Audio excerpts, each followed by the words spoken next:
Welcome to Danu on Fire right here on Hi TV, your luxury channel. Today we're checking out Courtyard by Marriott in Colombo. It's a brand new property and it's looking fabulous.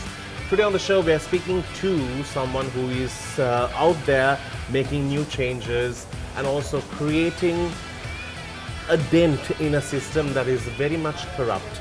I'm happy to have Prashan De Visser on the show. Thank you for joining me today. Hi, Danu. Thanks for having me. So, Prashan, I have to ask you. So, there's a book coming out, or it's out already. Tell me about it. Well, first of all, great to be here. Thanks for having me. The book is called The Phoenix Generation.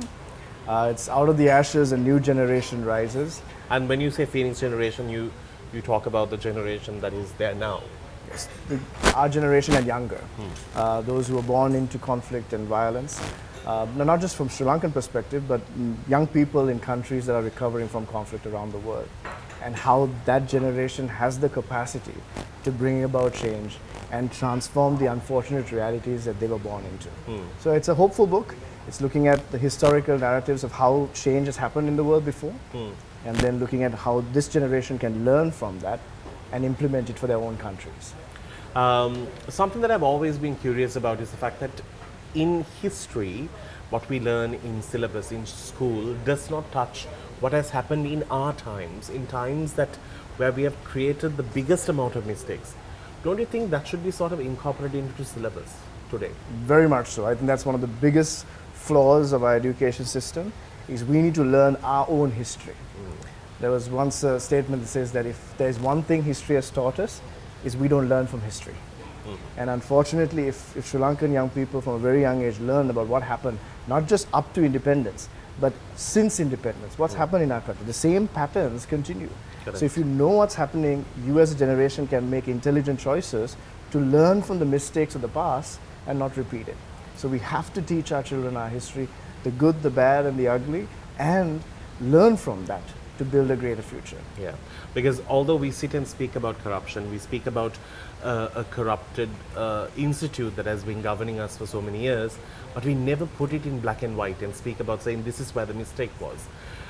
Do you feel there'll ever be a time when Sri Lanka can openly speak about the mistakes our leaders have done? Because leaders can never be perfect, they're also humans and they tend to make mistakes.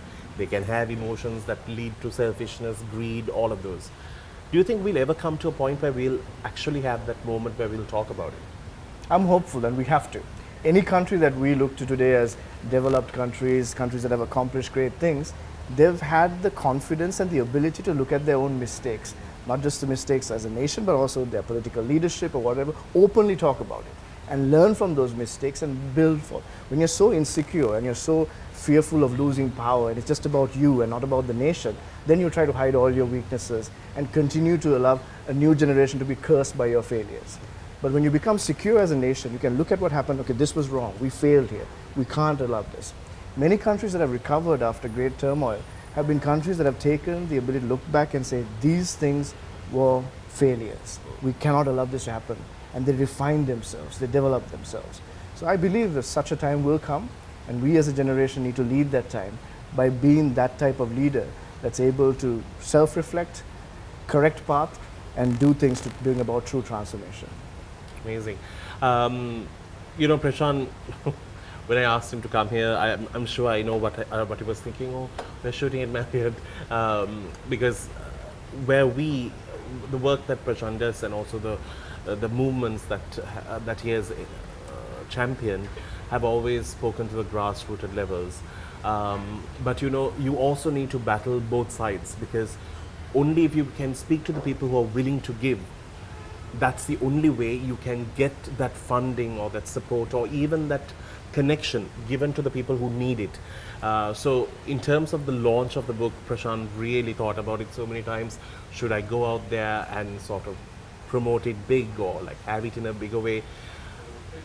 I was impressed with the fact that we do not have people who sit back and think, me having a tamasha, would it be offensive? Because you have worked with from the poorest to people who have been snatched of their opportunities.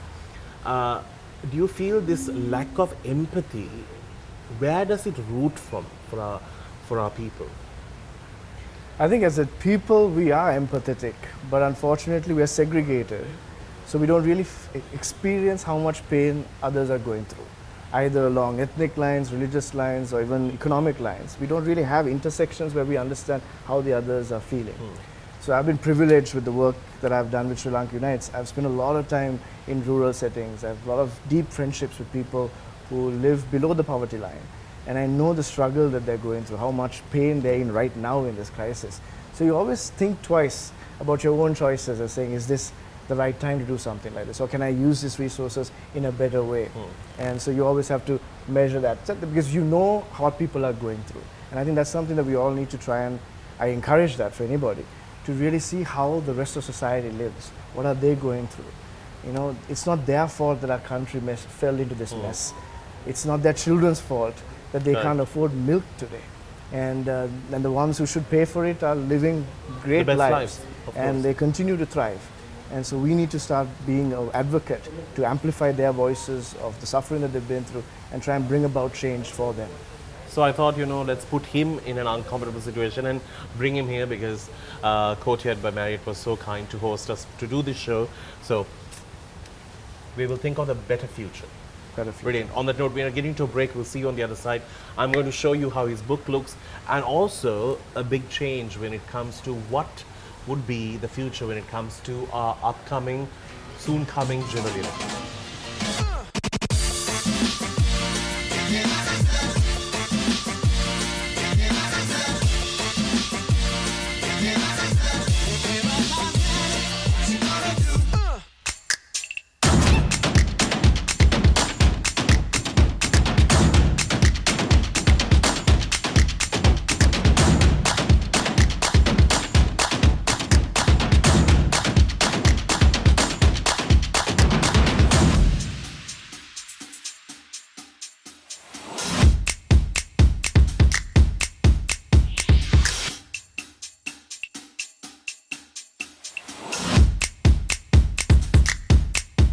Welcome back to the show. It's Danu on 5. We're speaking to Prashan De Visser.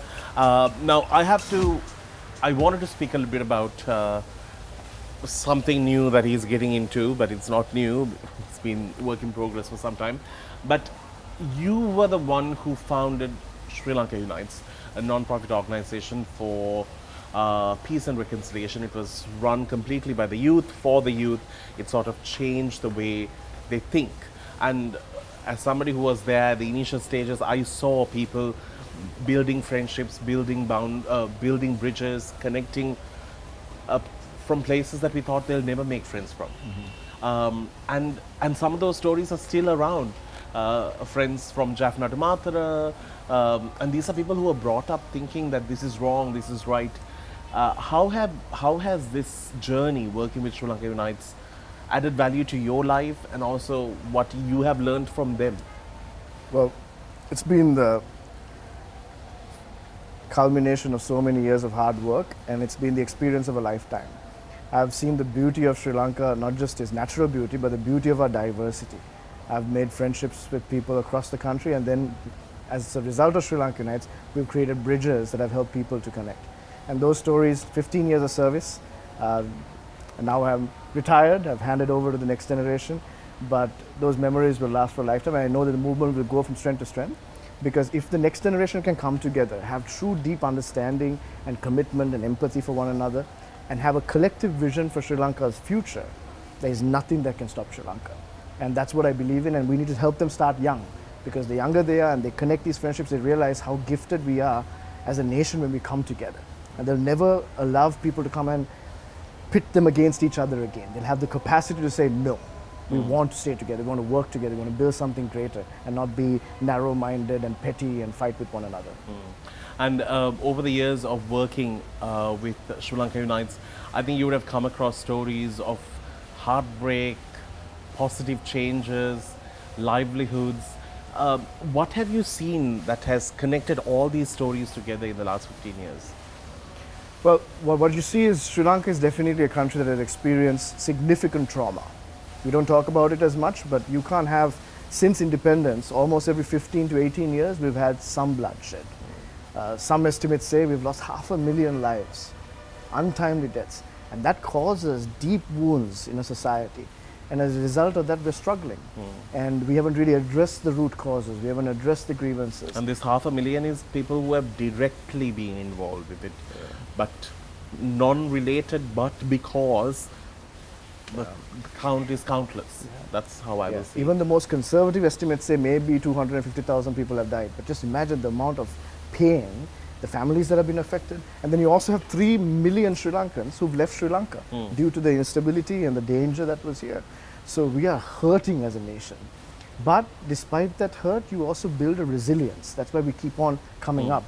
But we can't be comfortable with mediocrity, just coming up to the bare minimum. We as a nation now need to rise to our potential. And for that, Sri Lanka Unites have seen that potential. If you can get this younger generation to make the right decisions, to connect with each other, vision for the future, we can start thriving as a nation. Enough surviving. Let's thrive. And also, retiring is like a big word to use. Letting go of such things is not an easy task. But was it easy for you to find a team that is willing to run it with the same passion, the same commitment? Yeah, first of all, early days when we first started, you were in the room. We had about 15, 20 of us having this grand vision. And eating terrible vade. We didn't have any budget, nothing, we survived, but we just got the movement off the ground. But today, we have nearly 45 full-time staff, over 30,000 members, 9 offices across the country. Any given time, there's at least 1,500 to 2,000 volunteers. So it's a large movement. And in terms of fundraising, you have raised close to 400 million rupees for Sri Lanka. Sri Lanka Unites through winning various grants, to raising resources. And this is all coming to this country to develop our country and the people. And the amazing thing is, these are young people's ideas. We came up with ideas, we put it into concepts, we've applied to various grants, we've convinced people that we can, and we didn't spend money on ourselves in the sense of we don't have fancy offices, we don't have 4-wheel drives, none of our staff have vehicles, we go in buses, we go in trains, we do, so that 100% of the money has gone to the people on the ground. Correct. And engaged nearly 2 million young people in the last 15 years. So it's amazing how those humble beginnings have now, the movement is stable. And it's sometimes, this is the time as a founder, I've been reading a lot, is the time that you need to set up the next generation to do better than you. Sometimes you become a bottleneck. And now I'm 37 years old, it's a youth movement. I shouldn't be the chairman of the movement anymore. I've never been employed by the movement anyway, because I didn't want to make money from it. I've been doing other jobs, but I feel that now we have a strong team, they can take it forward, and it's time to let them thrive. Because otherwise, what ends up happening is a youth movement, but you're 60 and you're still there. That is true. And younger leaders just die waiting for their chance. Are you sure you're 37? I'm very sure. I would have given you 38. Oh yeah, you're 37, I'm 38. I'm 38 this Did year. anybody ask to discuss Oh, my I'm sorry. age here on this show? So wait, 1 minute. You're 37, I'll be 38 Why are this year. you just elaborate? I'm 36 still. 6, okay. And also I'm reducing the weekends, poe days, all of those off. I'm in my 20s still. Oh, brilliant. Okay. So that's how I count it. But something I can tell you, politicians coming and what can I say, declaring their assets is something that we never get to see. But if Prashan declares it, I'm sure people will want to fund it. That's the best part of it, and that's how it should be. It's not a business making thing. It's a service related job. We're going to come back because we need people who are young, vibrant, and energetic in the parliament, creating changes that are going to develop people from today. We'll speak more about it when we do come back, and also look at the book. Because he has brought me a terrible sample version of it because, just didn't want to give me a free copy. We are going to see you on the other side. Do stick around. It's Danu on Fire here at Courtyard Banai.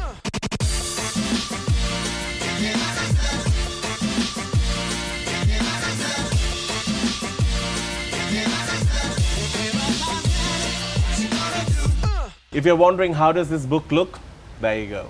And he loves my show so much that the picture that he has used here is a photograph from Date with Danu.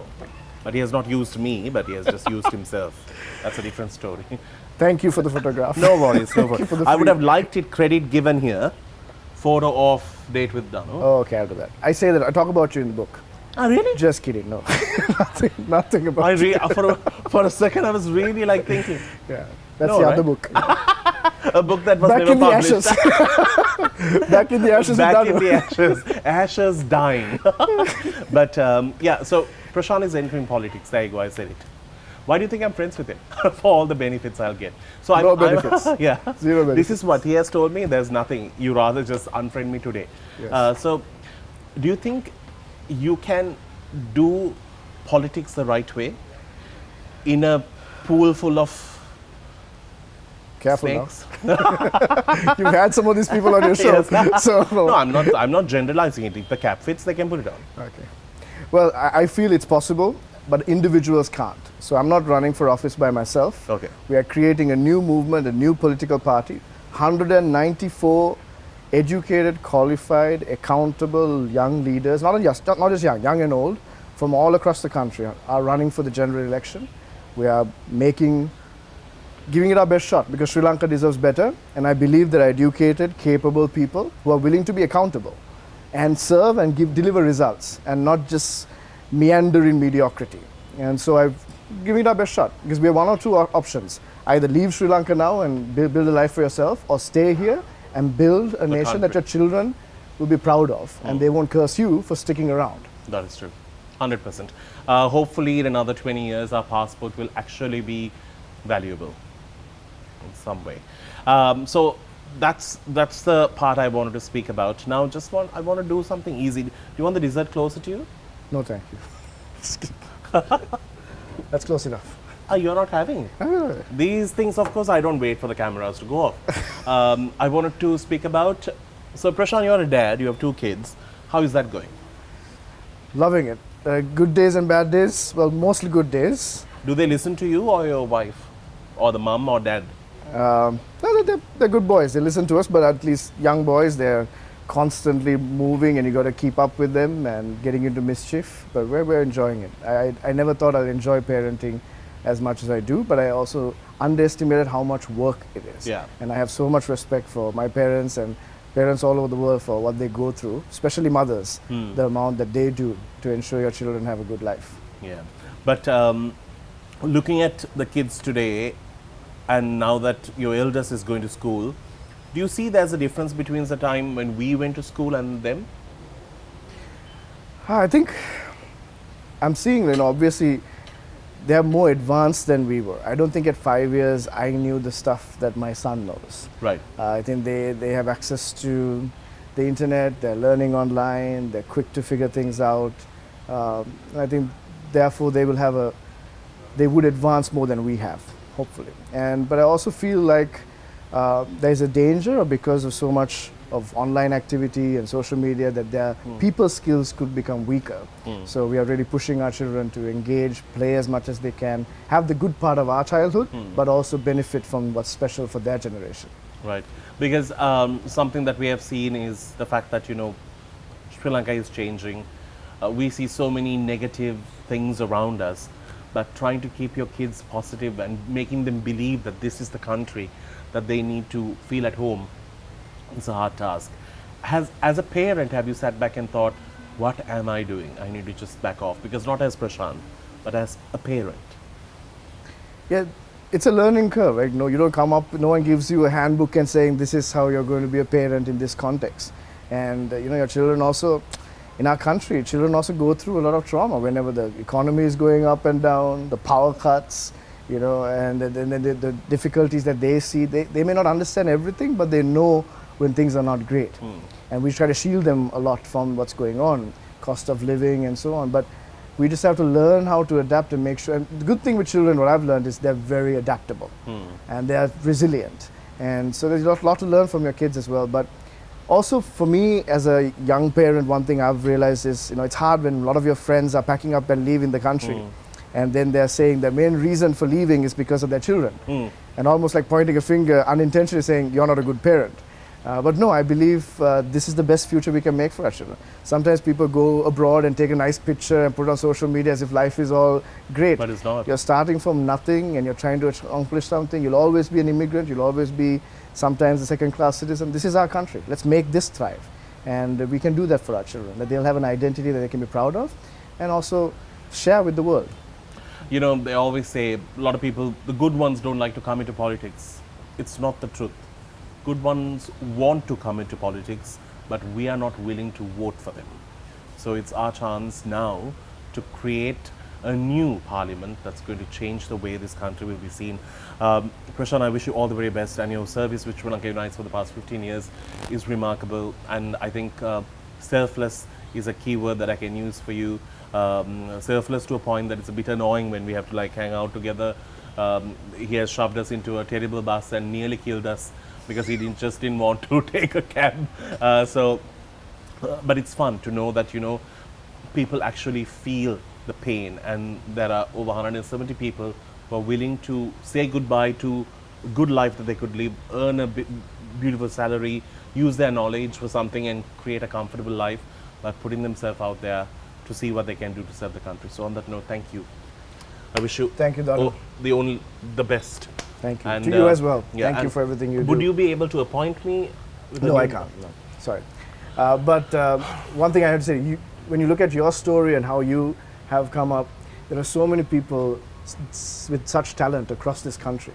What if we can pave the way for that generation? And Create more we'll of go them. out of our way to pave the way for people like that. And I know you go out of your way to help people like that.